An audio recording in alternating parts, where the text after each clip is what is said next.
가세로 태안군수가 신년 기자회견을 열고 올해 역점 사업에 대한 구상을 밝혔습니다. 해양 신산업을 중심으로 미래 먹거리를 집중 육성한다는 계획입니다. 서산시의 지난해 농식품 수출액이 역대 최대로 나타났습니다. 미국과 일본 등 15개국에 30여 종류의 농식품을 판매해 수출액 392억 원을 기록했습니다. 집값이 오르면 출산율이 감소한다는 연구 결과가 나왔습니다. 자녀 한 명을 키우는데 약 6억 원이 필요한 것으로 조사됐는데 관련 내용 자세히 전해드립니다. 올해는 개묘년 검은 토끼해입니다. 토끼는 지혜와 풍요를 상징하는 동물인데 2023년 검은 토끼의 해 어떤 의미인지 짚어보겠습니다.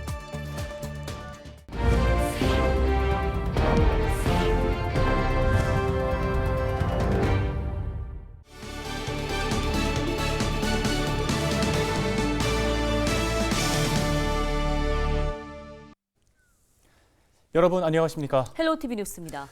태안은 삼면이 바다로 둘러싸인 서해안의 대표 관광도시죠. 태안군이 올해는 이 바다를 활용한 신산업을 새로운 미래 먹거리로 집중 육성할 계획입니다. 네, 가세로 태안군수의 신년 기자회견 주요 내용을 정리했습니다. 한범호 기자입니다. 가세로 태안군수가 올해 역점을 두겠다고 강조한 건 미래 먹거리 육성입니다. 특히 해양 신산업을 집중적으로 키우겠다는 구상. 먼저 내년에 문을 열 태안해양치유센터 운영 준비에 본격 돌입합니다. 천연자원을 활용한 제품을 상용화하고 전문 인력을 양성하는 한편 오는 5월엔 전국해양 노르딕 워킹 대회도 개최할 예정입니다. 독일의 어떤 실사단들이 와가지고 이곳을 보고 달산포 앞바다를 보고 최고의 적지라고 그분들이 격찬을 했고 또 지금 현재까지는 지난해 착공이 돼서 잘 되어가고 있습니다. 앞서가는 프로그램과 프랑스형 모델도 차입을 해서 소프트웨어를 좀 많이 개발을 하고 올해 상반기엔 해양레저 안전센터 착공에 들어갑니다. 날씨와 상관없이 인공 서핑을 즐길 수 있는 공간을 내년까지 조성해 동해안에 버금가는 서핑 명소로 도약하겠다는 목표입니다. 가군수는 일부 어민들이 강하게 반발하고 있는 해상풍력발전단지 조성도 기존 계획대로 추진하겠다고 거듭 밝혔습니다. 석탄화력발전소 조기 폐쇄가 지역 경제 쇠퇴로 이어질 수밖에 없는 만큼 대안 마련이 불가피하다는 입장입니다.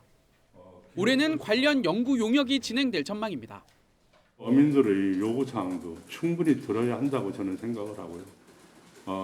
단계마다 그분들에게 충분히 설명을 하면서 객관적이고 투명하게 대응을 하겠다는 그런 말씀도 차지해 드리겠습니다. 지난 2007년 추진 이후 개발이 지지부진한 태안 기업도시는 올해 가시적 변화를 이뤄내겠다고 말했습니다. 최근 갖춰진 현대자동차 드라이빙 센터와 인기를 얻고 있는 드론 테마파크를 발판 삼아 관련 기업과 관광객 유치에 속도를 내겠다는 전략입니다. 현대자동차, 우리 UV랜드 이런 것이 융복합되면서 새로운 산업 그리고 새로운 관광 가치로 발굴돼서 가치 창출을 할 수 있도록 하겠다는 그런 말씀을 드리겠습니다. 이 밖에 세종에 위치한 충남도 산림자원연구소 이전 유치와 태안읍성 복원, 안흥진성 전면 개방에도 힘을 쏟을 계획. 또 지역 수건 사업인 이원대산 연륙교 건설은 충남도가 적극 협력하기로 한 만큼 정부의 예비 타당성 조사 면제 사업에 선정되길 기대하고 있습니다. 헬로티비 뉴스 한보우입니다. 네, 올해는 개묘년 검은 토끼의 해죠. 토끼는 지혜와 풍요를 상징하는 동물이기도 한데요. 네, 시민들은 토끼처럼 높이 도약하면서 지혜롭고 슬기로운 한 해가 되기를 소망했습니다. 검은 토끼의 의미를 짚어보겠습니다. 신병균 기자입니다. 대구 앞산 전망대에 설치된 대형 토끼 조형물. 2022년 이민년이 저물고 개묘년 새해가 밝으면서 시민들과 관광객들의 발길이 이어지고 있습니다. 시민들은 새해 개인과 사회 모두 더욱 건강하고 행복하기를 바랍니다. 토끼가 영악하잖아요. 그러니까 그 영악한 것처럼 우리나라 사람들도 많은 이렇게 생각을 많이 하고 창의적인 사고를 많이 해서 사업도 여기저기 잘 되시고 중소상인들 힘드신데 그분들도 잘 되셨으면 좋겠고 저도 잘 살았으면 좋겠어요. 결혼하거든요. 네네. 결혼식 잘 마치고 싶고요. 제가 지점으로 발령이 나갔고 새로운 일을 시작하거든요. 네, 이렇게 토끼처럼 열심히 뛰어서 네, 일 좀 적응 잘하고 네, 승진할 수 있게. 밝게 뛰어오르는 토끼처럼 많이 이제 경기가 좋아지고 또 이제 마음도 좀 이렇게 침체되지 않고 좀 밝게 좀 뛰어오르면서 이제 좀 많이 건강도 회복하고 좀 여행도 많이 다니고 안전한 나라가 되었으면 좋겠습니다. 올해 개묘년은 육식갑자의 40번째로 개는 흑색, 묘는 토끼를 의미하는 검은 토끼의 해입니다. 토끼는 조상의 지혜와 삶의 태도가 담긴 해학과 풍자 작품에 자주 등장합니다. 조선 후기 소설 별주부전에서 토끼는 위기의 순간에 간을 묻혀 두고 왔다는 기질을 발휘한 똑똑하고 영특한 동물입니다. 보름달 속에서 떡방아를 찢는 토끼는 우리네 정서에서 친근한 동물입니다. 토끼는 새끼를 낳을 때 여러 마리를 한 번에 낳습니다. 그래서 토끼의 다른 의미는 풍요와 번창, 다산입니다. 개묘전의 검은 토끼는 부지런하고 매우 민첩합니다.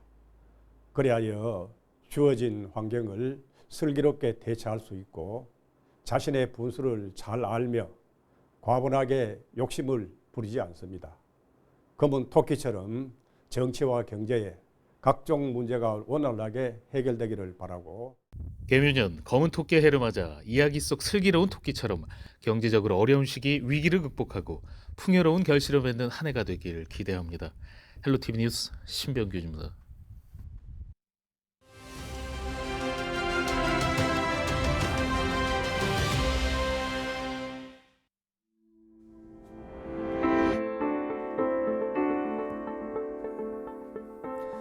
집값이 오르면 아이 울음소리가 덜 난다?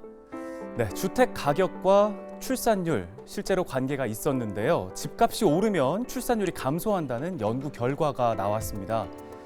국토연구원이 분석을 해봤는데요. 주택 가격이 1% 이상 상승하면 그 영향이 7년까지 이어져서 합계 출산율은 약 0.014명 줄어드는 것으로 나타났습니다.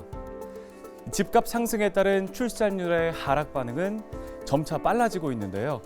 지난 1990년대에는 주택 가격 상승 이후에 출산율 하락까지 약 10개월이 소요됐지만 2000년대에 들어서는 약 5개월에서 6개월 이후 그리고 2010년대 중반 이후부터는 한두 달 후에 출산율이 하락했습니다. 이런 현상의 이유는 뭘까요?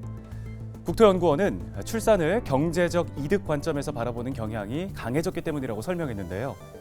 출산 이후 양육비와 교육비 등 비용이 발생하기 때문에 출산과 주택 가격 간의 상충관계가 발생할 수밖에 없다는 겁니다. 다시 말해서 집을 사는데도 돈이 많이 들고 아이를 낳아 키우는데도 돈이 많이 들기 때문에 이 출산을 포기하는 부부가 늘어난다는 거죠. 2020년 통계청의 자료를 보면 부모가 자녀 한 명을 만 26세까지 키우는데 들어가는 비용 6억 1,583만 원이었습니다.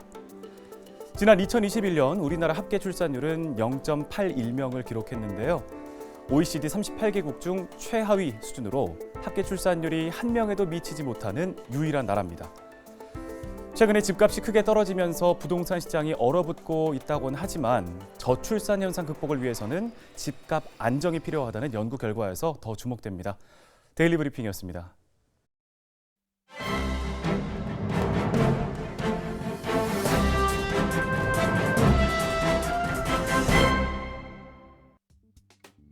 신문 브리핑입니다. 충청권대학의 수시 모집 전형에서 합격자 6명 중 1명은 등록을 포기한 것으로 나타났습니다.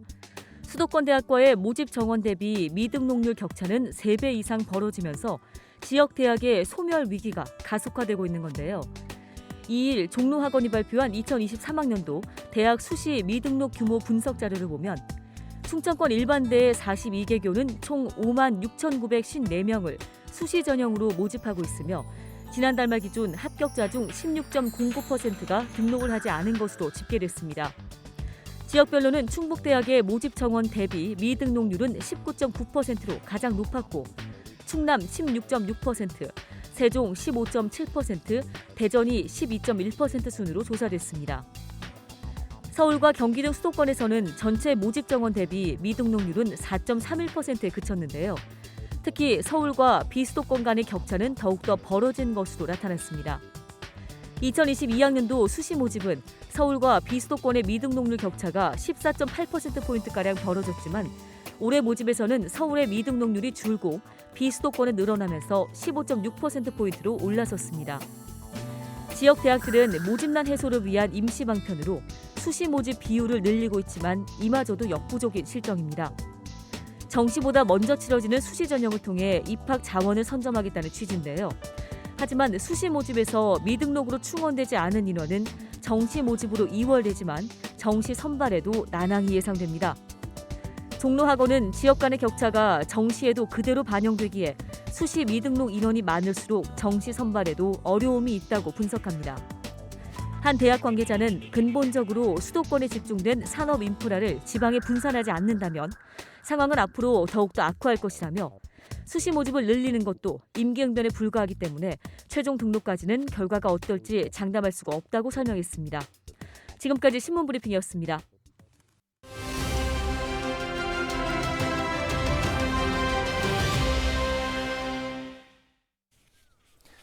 서산시가 2023년 새해를 맞아 3대 유통혁신 정책으로 농식품 판로 확보에 나선다고 하는데요. 네, 서산시 임종근 농식품 유통과장 전화 연결돼 있습니다. 과장님 안녕하십니까? 예, 반갑습니다. 서산시청 농식품유통과장 임종근입니다. 예, 서산시가 농업 분야의 성장을 위해서 다각적인 노력을 해오고 있는 것으로 알고 있습니다. 올해 원예 농산물을 중심으로 3대 유통혁신 정책을 추진할 계획인데요. 이게 어떤 정책인지 먼저 소개해 주실까요? 예, 서산시는 쌀 다음으로 원예농산물 비중이 높은 지역인데요. 올해는 3대 유통혁신정책을 중심으로 판로 확보에 나설 계획입니다. 3대 유통혁신정책은 뉴노멀 시대를 맞이한 서산시의 새로운 원예농산물 마케팅 전략이라고 말씀드릴 수 있겠습니다. 주요 골자는 전략 품목 중심의 통합 마케팅 확대, 대형 식품기업과의 협력 확대, 소득 창출형 소비자 직거래 확대 등이 되겠습니다. 네, 먼저 전략 품목 중심의 통합 마케팅을 확대한다고 하셨는데요. 이 부분 좀 자세하게 설명해 주시죠. 예, 서산에서 생산되는 품목들은 모두 소중하죠. 고민이 많았는데요. 지역 농민과 농업법인, 행정관계자가 심사숙고해서 마늘과 감자, 양파, 생강, 달래, 화해 등 6종을 중점 육성 품목으로 정했습니다. 이러한 6종의 품목 육성에 19억 원을 투입해서 산지를 조직화하고 물량을 규모화하고 품질을 균일화하고 시설 활용의 효율화를 꾀하면서 스마트 FPC, 즉 농산물 산지 유통 시설을 ICT 기술을 접목한 첨단 시설로 보완, 확충해 나갈 계획입니다. 네, 대형 식품 기업 납품도 지역 농업인들에게는 큰 도움이 될 것으로 보이는데요. 이와 관련된 계획도 자세히 전해 주실까요? 예, 일회성이 아니라 농산물의 연중 대량 납품을 위해서는 대형 식품 기업하고의 협력이 정말 중요한데요.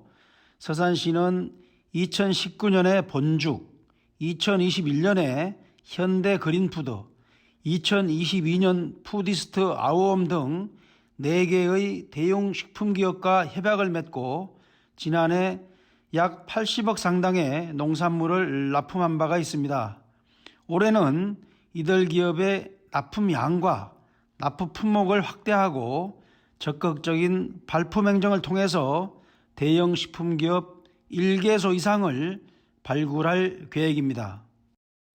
네, 알겠습니다. 말씀 여기까지 듣겠습니다. 지금까지 농식품유통과 임종근 과장이었습니다.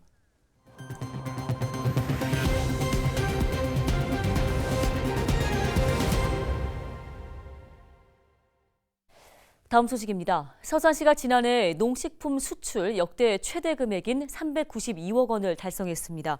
서산시는 지난해 미국과 일본 등 15개국에 어리굴젓과 감태 등 30여 종의 농식품을 판매했는데요. 서산시는 올해도 온라인 판매를 강화하고 LA와 뉴욕, 애틀랜타에서 판촉전을 개최할 예정입니다.